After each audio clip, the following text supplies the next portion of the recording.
Dictation start होगी 5 second बाद। Yes, जीवन को मुख्यतः 3 अवस्थाओं में बांटा गया है। ये अवस्थाएं बाल्यावस्था, युवावस्था तथा वृद्धावस्था है। जिस प्रकार शैशव अर्थात बाल्यावस्था के बाद युवावस्था आती है, ठीक उसी प्रकार युवावस्था के बाद वृद्धावस्था आती है। बाल्यावस्था किसी भी व्यक्ति के जीवन को स्वर्णिम काल होता है। यही कारण है कि हर व्यक्ति अपने बचपन को फिर से जीने की इच्छा रखता है। जीवन में सृजनात्मकता तथा रचनात्मकता का संचार करने वाली युवावस्था साहस, उमंग और जोश से भरी होती है। साधारणतः अपने जीवन की अधिकांश उपलब्धियां मनुष्य इसी अवस्था में अर्जित करता है। इसीलिए हर कोई सदैव युवा रहने का स्वप्न देखता है। लेकिन वृद्धावस्था इन दोनों अवस्थाओं से भिन्न है। मनुष्य प्राचीन काल से ही लंबी आयु की कामना करता आया है और यह भी सत्य है कि वह कभी वृद्ध नहीं होना चाहता, परंतु युवा होने के बाद शरीर का वृद्ध होना प्रकृति का सनातन नियम है और हम सब इस नियम से बंधे हुए हैं। बावजूद इसके अनेक शारीरिक तथा मानसिक समस्याओं का सामना करने के कारण कोई भी व्यक्ति वृद्धावस्था को सहज रूप से स्वीकार नहीं कर पाता है। वृद्धावस्था जीवन का वह सोपान होती है जब व्यक्ति अपने जीवन की संध्या वेला का अनुभव करता है। इस अनुभव का सबसे पहला माध्यम बनता है उसका अपना शरीर। इस अवस्था में मनुष्य की शारीरिक क्षमता में कमी आ जाती है, जिससे उसकी निर्भरता मनुष्य दूसरों पर बढ़ जाती है। शरीर की सभी इंद्रियों की गति धीमी पड़ जाती है और व्यक्ति धीरे धीरे उन पर अपना नियंत्रण खोने लगता है। शरीर कमज़ोर और अशक्त बन जाता है। छोटी छोटी बीमारियां भी व्यक्ति को बड़ा असहाय बना देती हैं।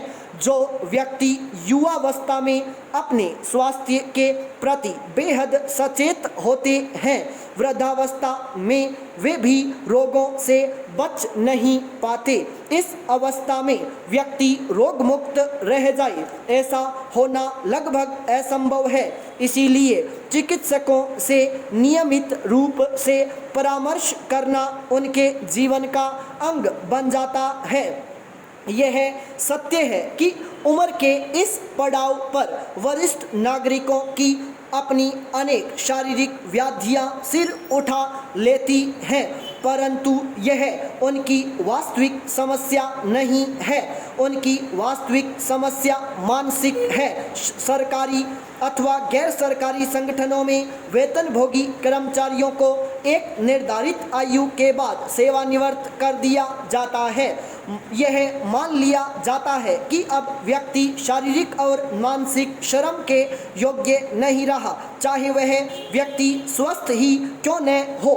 इसके बाद उसके जीवन में अनेक कठिनाइयां आने लगती हैं।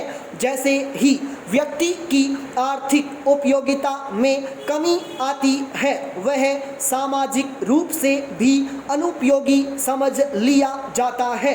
इससे व्यक्ति को एक तरफ तो सीमित तथा अल्प धन की उपलब्धता के कारण आर्थिक कष्ट उठाना पड़ता है, तो दूसरी ओर समाज एवं परिवार की नज़रों में बोझ, अनुपयोगी तथा फालतू आदि समझे जाने से उसे मानसिक पीड़ा होती है। जो व्यक्ति कुछ समय पहले तक सबके लिए विशिष्ट था, महत्वपूर्ण था, अचानक ही उसे बोझ समझा जाने लगता है। उसके मान सम्मान एवं भावनाओं का महत्व बहुत कम हो जाता है। भागदौड़ भरी जिंदगी में युवा पीढ़ी उससे दूरी बना लेती है और वह अकेला रह जाता है। जब व्यक्ति मानसिक रूप से स्वयं को अकेला पाता है तो वह उसके जीवन का सबसे कठिन समय होता है। व्यक्ति का अस्तित्व तथा उसके उपयोगी होने की भावना से व्यक्ति में प्रेरणा शक्ति तथा आत्मविश्वास का संचार होता है, परंतु जब इस आत्मविश्वास जनित शक्ति का ह्रास हो जाता है तो व्यक्ति की स्थिति बड़ी दयनीय हो जाती है।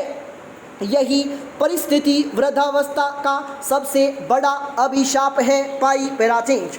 आज युवा पीढ़ी की मानसिकता यह हो गई है कि वृद्ध व्यक्ति परिवार पर बोझ होते हैं, इसीलिए आजकल तो बच्चे अपने वृद्ध माता पिता को घर से निकालकर उन्हें एक अपमानजनक जीवन जीने के लिए असहाय छोड़ देते हैं।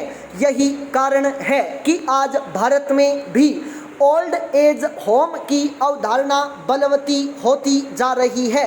जो वृद्ध माता पिता बिल्कुल अकेले रह जाते हैं, उनके लिए ओल्ड एज होम जाने के अतिरिक्त कोई और मार्ग शेष नहीं बचता, और जो लोग इनका हिस्सा नहीं बनते तथा परिवार से दूर अकेले रहने का जोखिम उठाते हैं, उन्हें आपराधिक तत्वों का शिकार बनना पड़ता है। वृद्धजनों को अकेला जानकर उनके साथ लूटपाट कर उनकी हत्या कर देने संबंधी घटनाओं में लगातार वृद्धि होती जा रही है। आज हम में से बहुत से लोग बुजुर्गों के महत्व से भली भांति परिचित ही नहीं है।